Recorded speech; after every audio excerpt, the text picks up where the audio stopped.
रानीपुर जी पीरानी हवेलीअ में मुबैना तशद्दुद ऐं ज़्यादतीअ बैदि ॿारड़ी फातिमा फरड़ो जे क़त्ल केस में DNA रिपोर्ट बाबति वारिसनि पारां ख़दशनि जो इज़हार करण खां पोइ इल्ज़ाम हेठि आयल जवाबदार असद शाह जो DNA ॿीहर कराइण जो हुकुम ॾिनो वियो आहे। सिंध जे निगरान वॾे वज़ीर मक़बूल बाक़िर, निगरान घरू वज़ीर ब्रिगेडियर हारिस ऐं कानून वारे वज़ीर उमर सुमरो सिहत वारे वज़ीर तरफ़ां जवाबदार असद शाह जो कराचीअ मां स्पेशल तौर ते DNA कराइण जो हुकुम जारी कयो, जंहिं बैदि खेसि कराची मुंतक़िल कयो वियो आहे। रानीपुर थाणे जो SHO काज़ी मोहम्मद बच्चल जवाबदार असद शाह खे सख़्त सिक्योरिटीअ में खणी कराची पहुची वियो आहे। कराची में संदसि डॉक्टरनि जी टीम असद शाह जा सैंपल वठी DNA कराईंदी। खां अॻु केस जी फरियादिन शबनम फरड़ो ऐं सुजान धुरिन एतिराज़ कयो हो त रानीपुर जा पीर केस ते असरअंदाज थी रहिया आहिनि, जंहिं ते निगरान सिंध हुकूमत जवाबदार जा जुज़ा वठण जो हुकुम जारी कयो हो।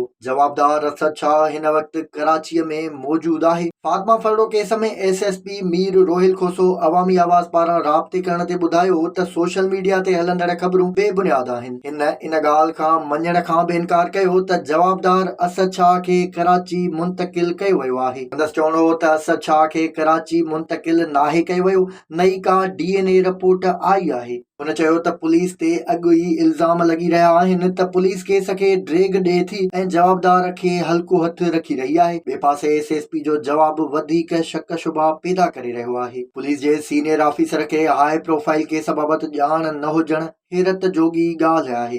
SSP जो चवणो हो त जवाबदार असद शाह खेरपुर में ई मौजूद आहे। जॾहिं त का ॻाल्हि हूंदी त हू प्रेस कॉन्फ्रेंस करे केस बाबति समूरी जांच जा तफ़सील ॿुधाईंदो। मीर रोहिल खोसो चयो त कूड़ियुनि ख़बरुनि खां पासो कयो वञे त बहितर आहे। जेकॾहिं सोशल मीडिया जी ॻाल्हि कजे त पुलिस ते वॾे पैमाने ते रिश्वत वठण जा बि इल्ज़ाम लॻा आहिनि। केस में नामज़द टिनि जवाबदारनि खे बेॾोही करार ॾेई आज़ाद कयो वियो हो। सोशल मीडिया ते आयल ख़बरुनि मूजिबि मुबैना रिश्वत एवज़ खेनि आज़ाद कयो वियो हो। ॿिए पासे संदनि आज़ादीअ जूं ख़बरूं समूरी नेशनल मीडिया ते ब्रेक थी चुकियूं हुयूं, जंहिंमें SHO बचल काज़ीअ जो बयान शामिल कयो वियो हो। बाद में SHO ॿीहर बयान ॾिनो हो त जवाबदार पुलिस जी तहवील में आहिनि। मुबैना तौर ते जवाबदारनि जी आज़ादीअ जूं ख़बरूं ब्रेक थियण बैदि पुलिस जवाबदारनि खे ॿीहर तहवील में वरितो हो। ज़रियनि मूजिबि SSP मीर रोहिल खोसो समेत पुलिस जी जांच मुतमइन कंदड़ नज़र न पई अचे। इहो ई सबबु आहे जो घरू खाते खे हुकुम ॾियणो पियो आहे त जवाबदार असद शाह खे कराची वठी अचो त कराची में संदसि फ्रेश जुज़ा वरिता वञनि।